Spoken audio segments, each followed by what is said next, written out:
Here's the difference between affirmations and deciding, because it might be splitting hairs to some or might be very subtle, okay, but it's a massive difference. And it's not so much the words and what you're saying, it's the intention, the understanding between the difference, okay? So it's to your benefit and to everyone's benefit to choose for yourself which word to use for yourself, because the meaning behind the word is the power, because you're the one that's giving it meaning. So it's not that one word is better, it's the one that you give meaning to. So I'm going to describe the difference, the energy and difference between the two, and then you choose which term to use for yourself that will stand behind the energy of what I'm about to say.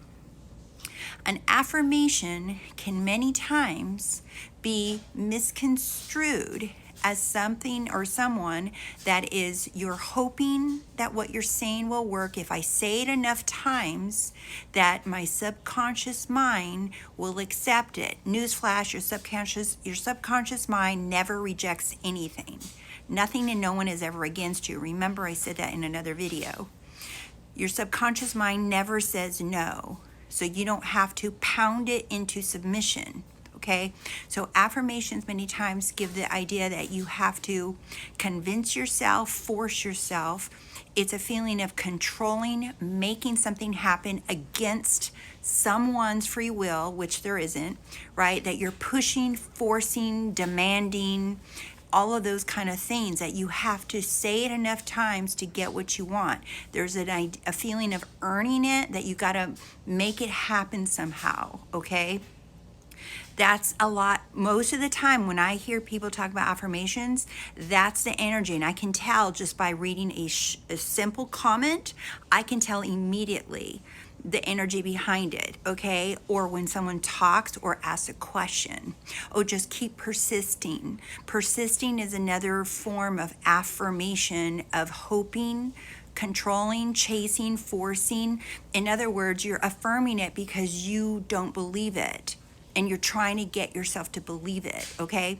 Now, let's shift to the energy of deciding.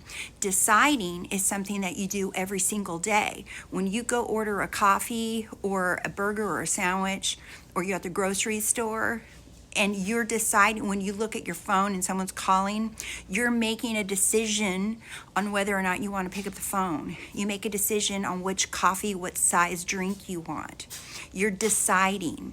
You're not trying to convince yourself that that's what you want. If you know you want a large Coke Zero, then you know you want a large Coke Zero. And you might go back and forth between small, medium, and large, but nevertheless, you're the only one making that decision. You're not trying to convince yourself. So when you decide, it's because you know you are the only creator, the only thinker in your reality. You're the only one making decisions for yourself. That your reality is a reflection, your life is a reflection of your decisions, of what you want to experience, what you want to feel. You get to decide how you want to feel. You get to decide how you want to react. You get to decide what thoughts you want to have. You get to decide what kind of memories you want to keep telling yourself. You get to decide everything for yourself. But so many people think that you don't have a decision in your life. Like, no, that's the hand that I was dealt. Bullshit. You weren't dealt any hand. What you were dealt, what you were probably taught, was that you don't have a decision. So then you try to do the best within the little life that you think that you're stuck with. And that's the biggest lie of it all. You get to decide what you think and what you believe and what you assume and how you see yourself, what you think about yourself, what you think other people thinking about you. But you are the only one that can decide that. It can't be based off of people changing and acting differently. It can't be based off of the money being there first and then you feel some kind of way. You get to decide how you want to think and feel and what you want to assume to be true for you. And your decision is a decision, it's a declaration. You're like, no, this is my decision and no one can take it from me. No one can make me not decide this. So that's different than an affirmation, hoping it sticks. It's like flinging mud at the wall and hoping it sticks.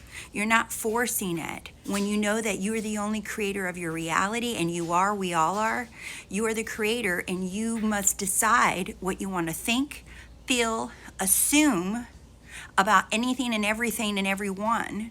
You and only you can decide for your experience. No one gets to dictate what you think, feel, or assume. It doesn't matter. Even if everyone's against you in your assumption, so what? You decide. So a decision is my decision and no one can take it from me. An assumption or an affirmation is you're throwing words out, hoping it sticks, hoping it happens. It almost feels like, so I hope you guys can see. Comment below and let me know if you guys get the gist of it. Like, you can feel the difference, the energy behind it. Is like affirming. I'm like hope, and deciding is like, no, I get to decide everything. It's my decision. It's like, because in a lot of people, remember, you think that you don't have a decision because you thought you were born into this one little life that you're stuck with and you can't get out of. That you're stuck in this little life of where you were born, who your family is, and what you can and cannot have, and based off of a million things, like whatever, skin color, race, culture, the country you were born in, all these things. You're taught that you're limited, and you're not. No one is limited. No one has more power than you do. No one has more opportunity than you do. You are divine. You are perfect, whole, and complete. But what you were taught is that you don't have a decision, and you do. So decide instead of affirm, or use whatever word you want, but know the difference.